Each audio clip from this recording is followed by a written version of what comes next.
बिस्मिल्लाहिर्रहमानिर्रहीम। अस्सलाम वालेकुम। कैसे हैं आप सब? इंशाल्लाह सभी ठीक होंगे और अल्लाह की रहमतों के साए में होंगे।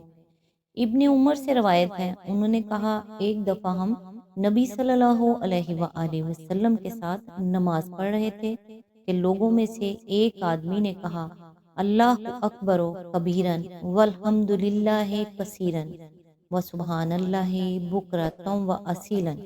यानी अल्लाह सबसे बड़ा है, बहुत बड़ा, और तमाम तारीफें अल्लाह के लिए हैं, बहुत ज़्यादा, और तस्बीह अल्लाह ही के लिए है सुबह व शाम।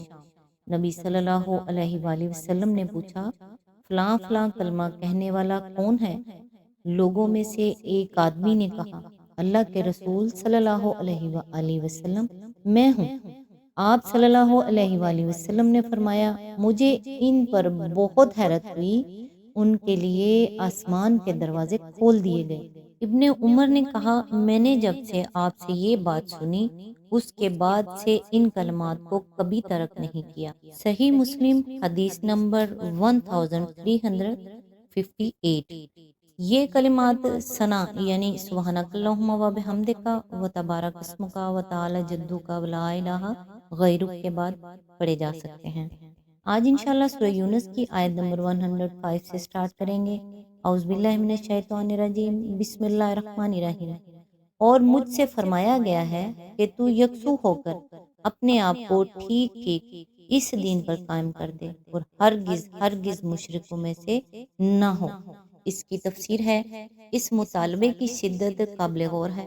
बात उन अल्फाज में भी अदा हो सकती थी कि तू इस दीन को इख्तियार कर ले, या इस दीन पर चल, या इस दीन का पैरो बन जा, मगर अल्लाह ताला को बयान के ये सब पैराए ढीले ढाले नजर आए। इस दीन की जैसी सख्त और ठीक और कसी हुई पैरवी मतलूब है, इसका इजहार इन कमज़ोर अल्फाज से ना हो सकता था। लिहाजा अपना मुतालबा इन अल्फाज में पेश फरमाया कि अकीम वजह का लिद्दीन हनीफा। अकीम वजह के लफ्जी मायने हैं अपना चेहरा जमा दे। इसका मफहूम ये है कि तेरा रुख एक ही तरफ कायम हो, डगमगाता और हिलता डुलता ना हो, कभी पीछे और कभी आगे, और कभी दाएं और कभी बाएं, ना मुड़ता रहे।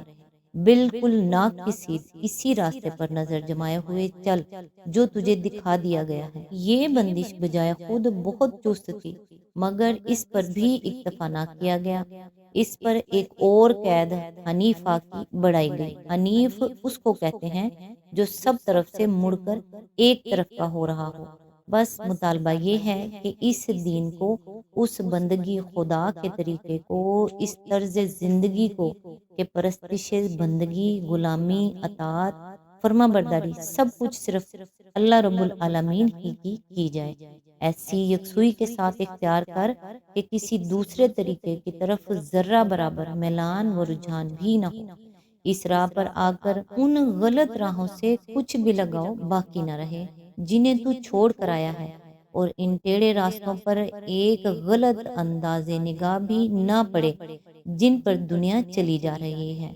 यानी उन लोगों में हरगिज शामिल ना हो जो अल्लाह की ज़ात में, उसके हकूक में और उसके इख्तियारात में किसी तौर पर गैर अल्लाह को शरीक करते हैं। ख्वाह वो गैर अल्लाह उनका अपना नफ्स हो, या कोई दूसरा इंसान हो, या इंसानों का कोई मजमुआ हो, या कोई रूह हो, जिन हो, फरिश्ता हो, या कोई मादी या ख्याली या वहमी वजूद हो। बस मुतालबा सिर्फ इस इजाबी सूरत ही में नहीं है कि तौहीद खालिस का रास्ता पूरी इस्तकामत के साथ इख्तियार कर, बल्कि इस सल्बी सूरत में भी है कि उन लोगों से अलग हो जा जो किसी शक्ल और ढंग का शिर्क करते हों। अकीदे ही में नहीं, अमल में भी, इनफरादी तर्ज जिंदगी ही में नहीं, इज्तमाई निज़ाम हयात में भी, ऐवानों में भी, मईशत के बाजारों में भी, गर्ज हर जगह उन लोगों के तरीके से अपना तरीका अलग कर ले जिन्होंने अपने इफ्कार और अमाल का पूरा निज़ाम खुदा परस्ती और ना खुदा परस्ती की आमेजिश पर कायम कर रखा है। तौहीद का पैरो जिंदगी के किसी पहलू और किसी शोबे में भी शिर्क की राह चलने वालों के साथ कदम से कदम मिलाकर नहीं चल सकता। خدا کے آگے وہ ہوں اور پیچھے یہ، اور پھر بھی اس کی توحید پرستی کے تقاضے اطمینان سے پورے ہوتے رہیں۔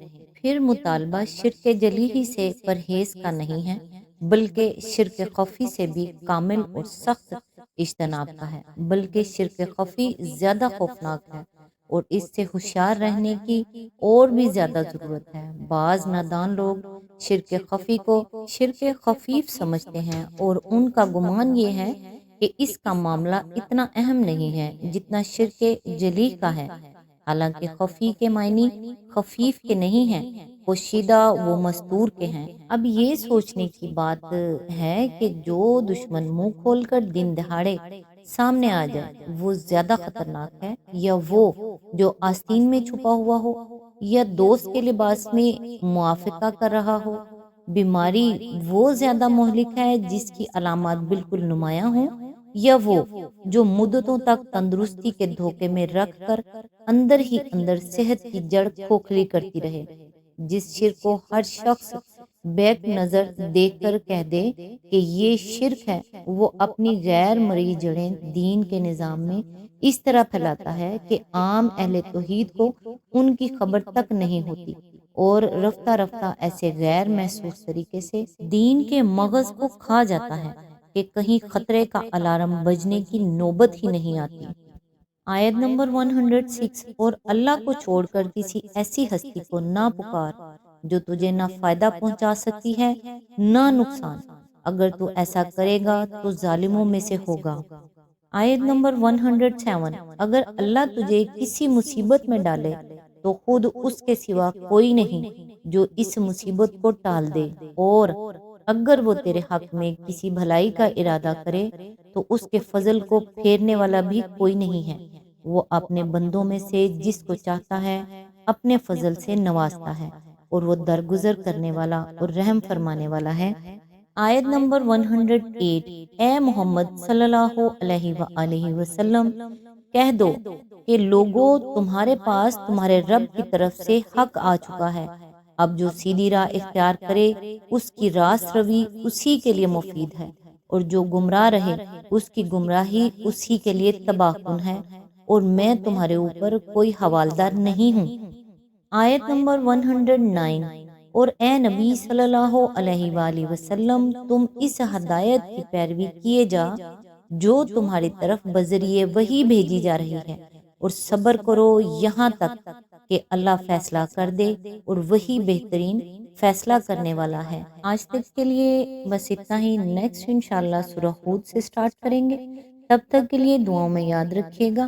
اللہ حافظ۔